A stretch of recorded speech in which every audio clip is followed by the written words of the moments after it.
The Leave Your Legacy podcast is supported by Wise Financial. Wise Financial is a Northwestern Mutual private client group member. For over 20 years, Wise Financial has dedicated its efforts to designing comprehensive wealth management strategies for business owners and many accomplished athletes. Through their efforts, Wise Financial has been recognized as an industry-leading firm. The Northwestern Mutual Life Insurance Company, Milwaukee, Wisconsin. Hello and welcome to the Leave Your Legacy podcast. I'm your host, Kenyon Murray, and today on our podcast, we have someone as not only a friend, but he is responsible for a lot of the success that you see Kris and Keegan having on and off the floor. The owner of Priority Sports Management, Mark Bartlestein. Mark, welcome to the show. My pleasure. But your intro, the only thing I would say in the intro, I wouldn't give me the credit for their success. The credit goes to you and Michelle. I'm just trying to be along for the ride a little bit and helping out where I can. But you guys have done an amazing job with both of them. And so it's my honor, but I appreciate the kind words. Absolutely. Absolutely. Well, Mark, you're very successful and not a lot of people know kind of your background. So could you give our viewers and our listeners a little bit of your background, where you're from, and then, what you did, like extracurricular activities, baller, football, basketball, whatever you did growing up? Yeah, so I grew up here in Chicago, in the suburbs of Chicago, and my whole life growing up with sports. I mean, I was playing basketball literally 7 days a week. I was one of those kids shoved in the driveway. My dream was to play in the NBA, and I had a pretty good career playing, but came to a realization at some point that NBA thing wasn't going to happen. But I loved the game, played it constantly, played it after I was out of school.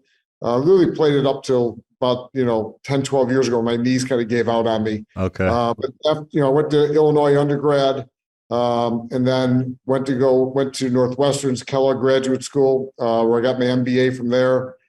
Came out of there and was working for Morgan Stanley in the investment banking world. But it was a great job. They treated me terrific.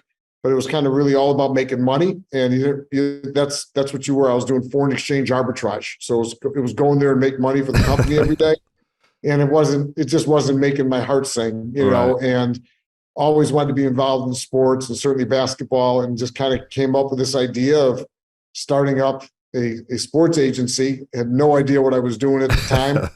I had some people to help me financially back it a little bit, but I was really kind of starting at the back of a printing agency, just renting an office and kind of built the thing up from scratch. So it's been a long, long journey, but it's been a lot of fun, and I've been very, very fortunate along the way to run into some amazing people who have helped me in so many different ways. No, it's awesome. I mean, you come out, you're an investment banker, and I was just wondering about that switch and, how do you go from that over to being a sports agent? But what was, like you said, it was all about money. So what was it about, being an agent that was most appealing to you when you got started? Yeah, I think that what's most rewarding in what we do is that literally people, everyone I represent had the same dreams that I had growing up. Mine weren't able to come to fruition because I wasn't talented enough. The guys that we represent are, and yet it's such a difficult road to get to the NBA or to get to the NFL and to have a professional career, and then to build upon that career and maintain it and reach all those dreams and goals. And so when someone asks you to represent them, they're kind of taking all of their life's work and putting it on your shoulders and counting on you to make it happen. And so there's a lot of anxiety, there's a lot of stress that goes with it, but the hugs and the smiles and the look in someone's eyes when they start accomplishing all those dreams and goals, it's so rewarding, I can't tell you. And so just being a part of something that is a lot bigger than just, making a product, selling something, but being a part of like I said, people aspire to reach certain goals in their life, and they're counting on you to make it happen, and you're doing it in partnership with them. It's a great, great experience. And that's a great segue into what we talked about, like just the athletes. You represent and have represented high profile athletes, but was there an athlete or athletes that kind of put you on the map, so to speak, as being one of the top agents? I know you've negotiated a ton of large contracts, but who are the athletes that kind of put Priority Sports on the map? Well, I would say if there was one deal that probably kind of, you know, kind of put us on the map to say, or alerted the world to us, it was Hot Rod Williams. So I don't know if you remember Hot Rod. Yeah, the Cleveland his days. Whole story, his whole story was an amazing, amazing story. And he was on the Cavaliers, and they were huge rivals of the Bulls during the Jordan era when Michael was really becoming the face of the NBA. And Cavaliers had a great team. They had, Larry Nance. We represent both the Larry sons, Larry Jr. and Pete, Brad Doherty, Mark Price, Ron Harper, Craig Elo, and Hot Rod was the 6th, 7th man on the team.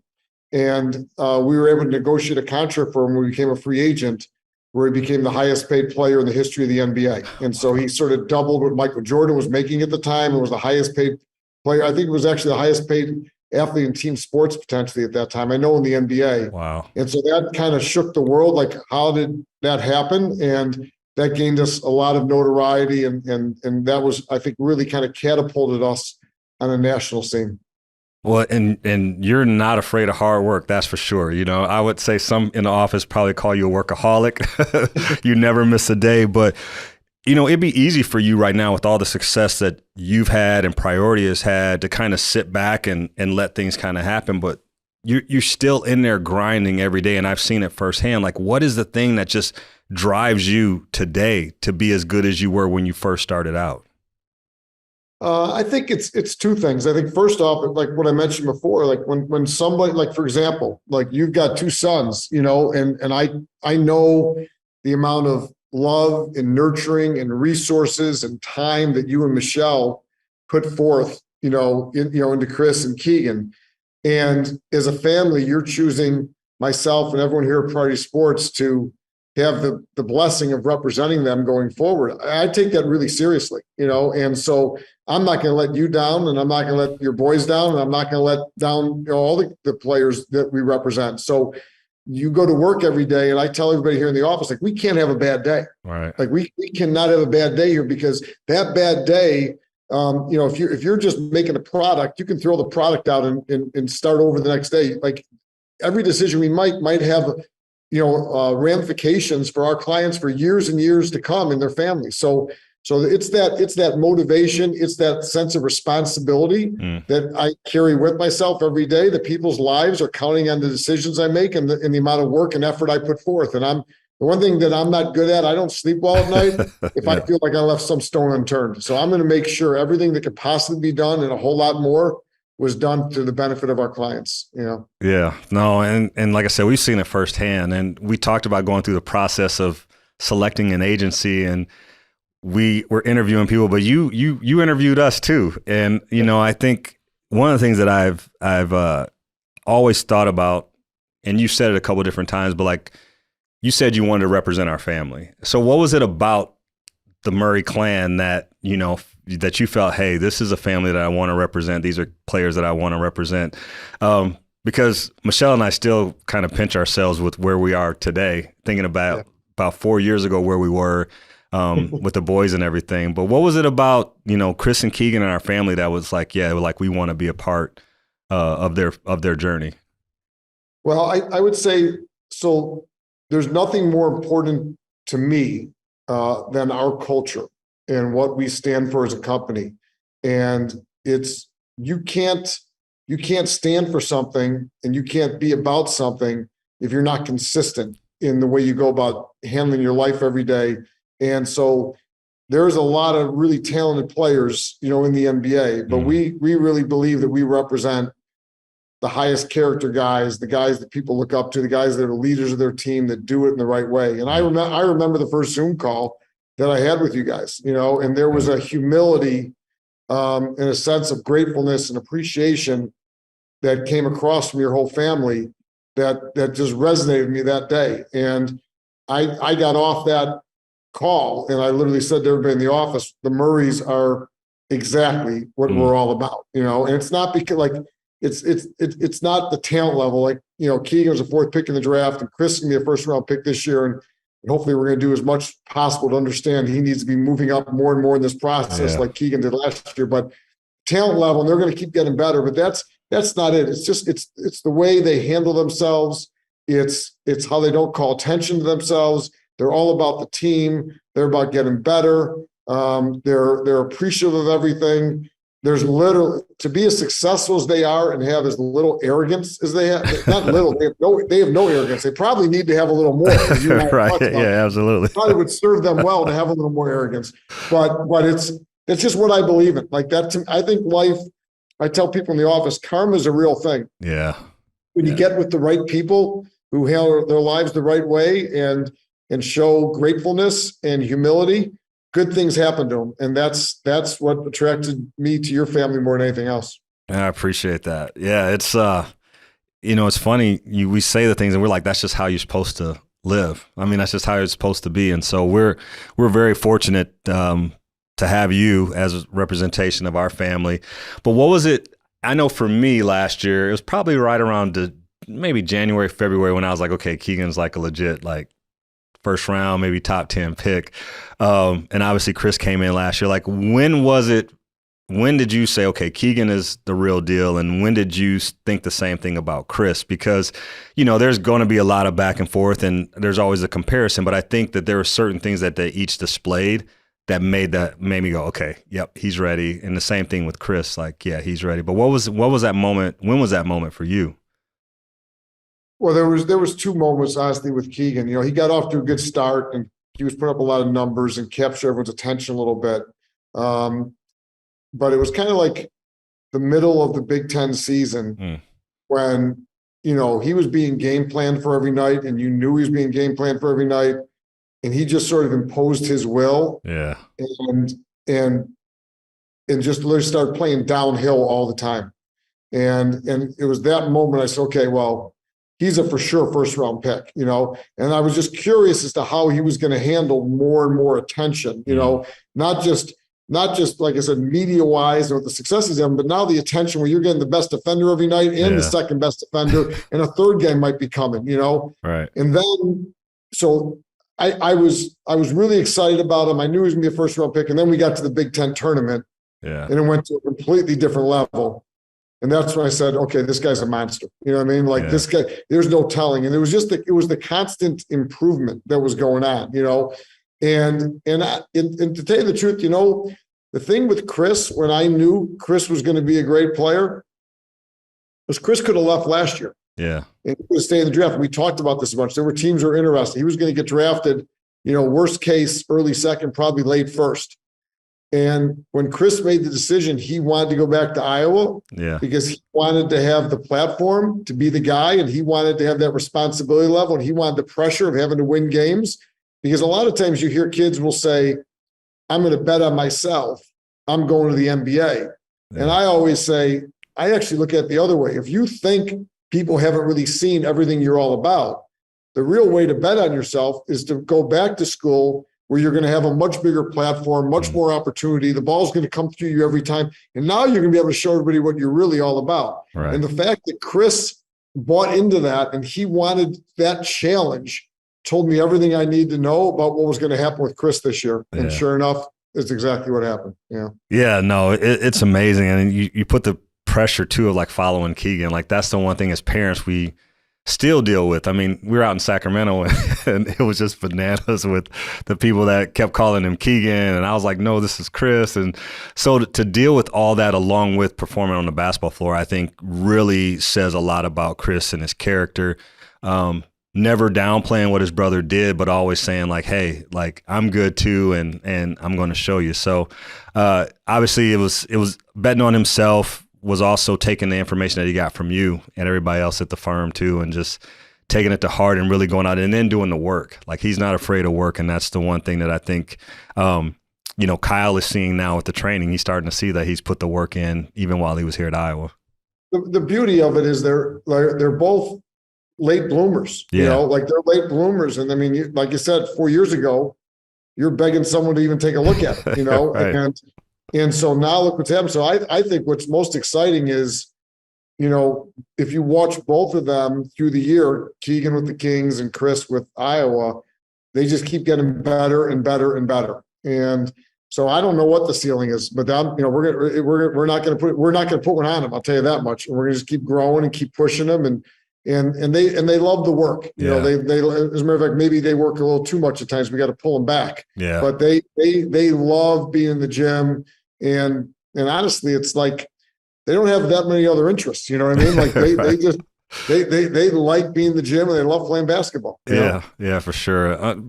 Golf is like, I don't know, it might be a close second, but like, speaking of the boys and kind of that love in the process, is there anybody that you represent now that you think Kris and Keegan remind you of when it comes to just that attention to detail, love being in the gym, and that steady progression? Is there anybody that comes to mind?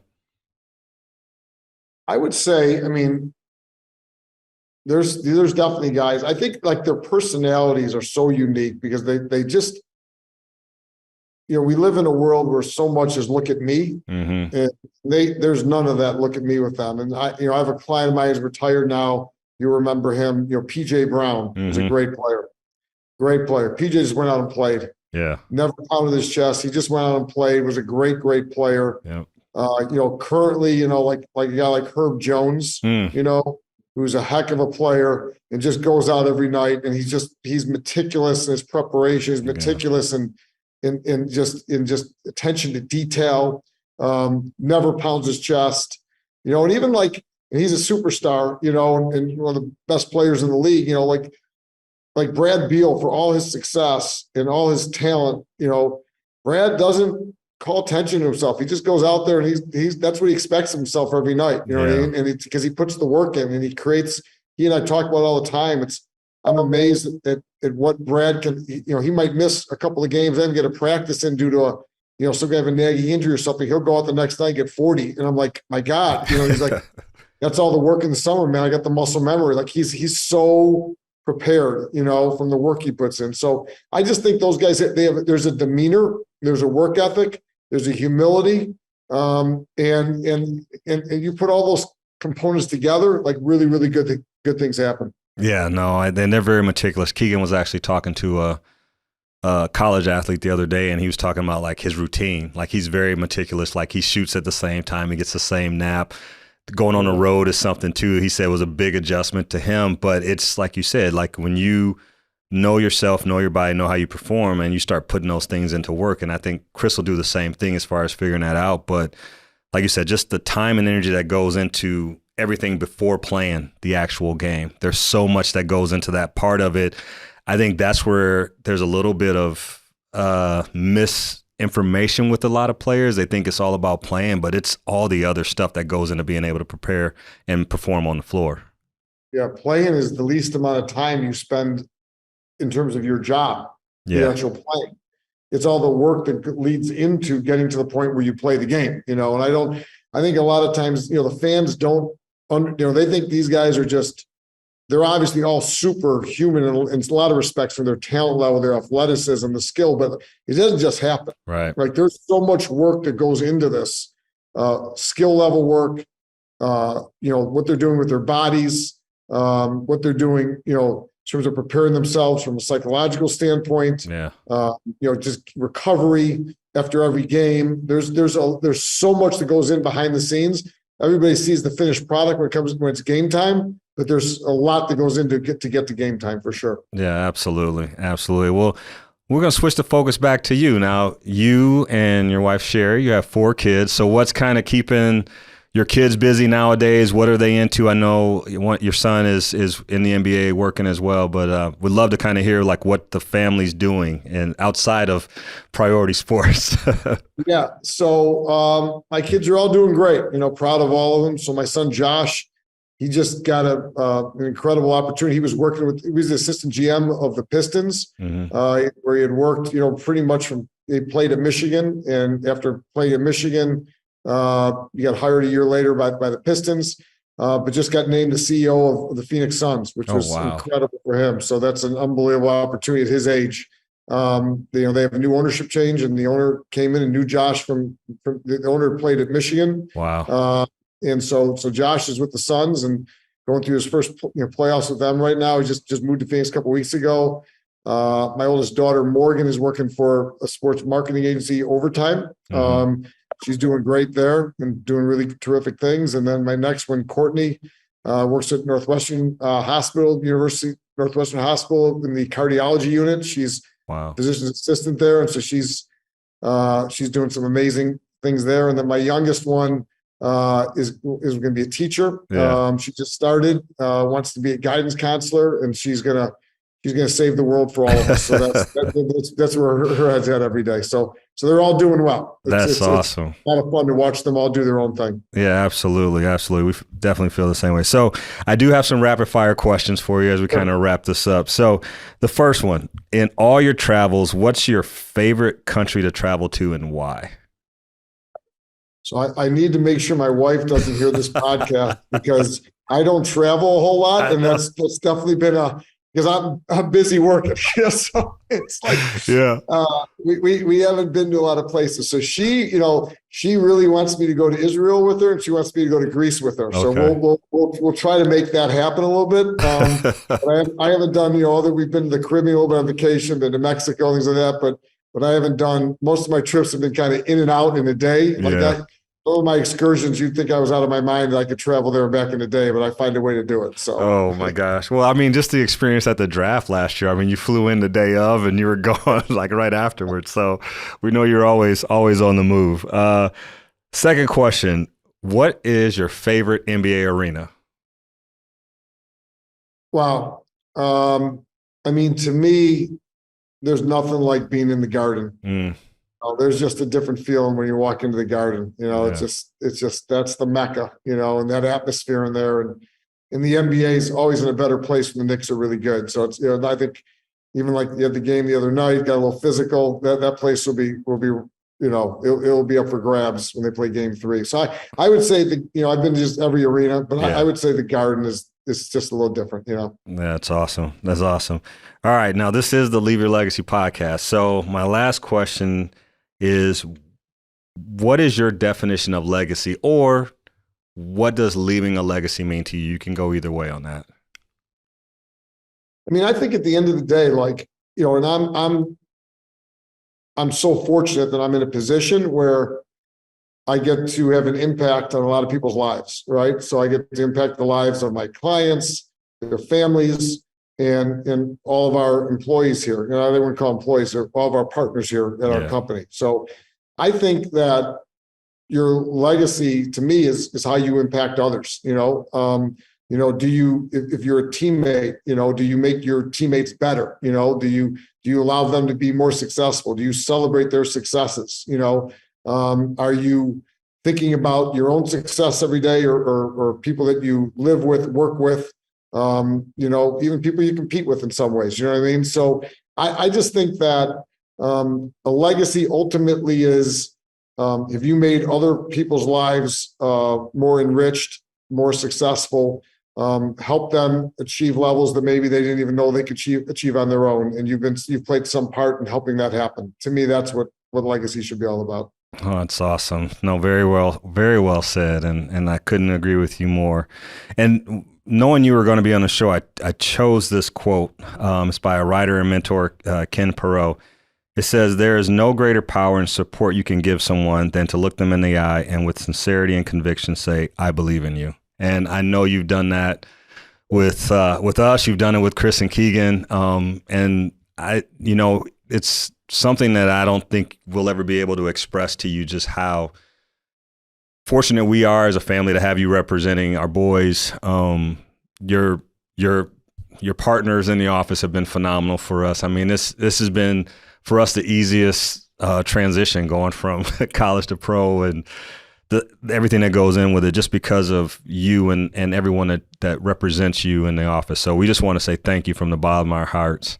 The Murrays are eternally grateful to you and everybody that you've put us in touch with. So I promise you, it's the feeling is so more than mutual. Like it is. At the end of the day, you had to entrust your boys and their futures with us. And like I said at the beginning of all this, that is such an awesome responsibility. And I've said this to you the first time we talked. Like, my goal would be for you to look back in a year, 5 years, 10 years, 20 years, and feel like that the best decision you ever made was come with us. And so we value this opportunity at the highest level, and we're just getting started. That's the best part of the whole thing. We're just getting started with all this. That's awesome. Well, today, I want to thank Mark Bartlestein for coming on, joining us on the show. Remember, you can now find our podcast on the iHeartRadio platform Spreaker. You can go to our YouTube page, the Talk About Network page, give us a like, subscribe, and hit that alert button so you know when a new episode drops. You can also find us on iTunes and Spotify or wherever you get your podcasts from. So I'm your host, Kenyon Murray. Until next time. This podcast is sponsored by Storyline Multimedia. Storyline is an Iowa City-based media company that specializes in creating high-quality video, photo, and audio productions for local businesses. Not only that, but they also produce a number of podcasts, including this one. So if you're interested in sharing the story of your business with the world, contact them today by visiting StorylineMultimedia.com. And remember, your story matters.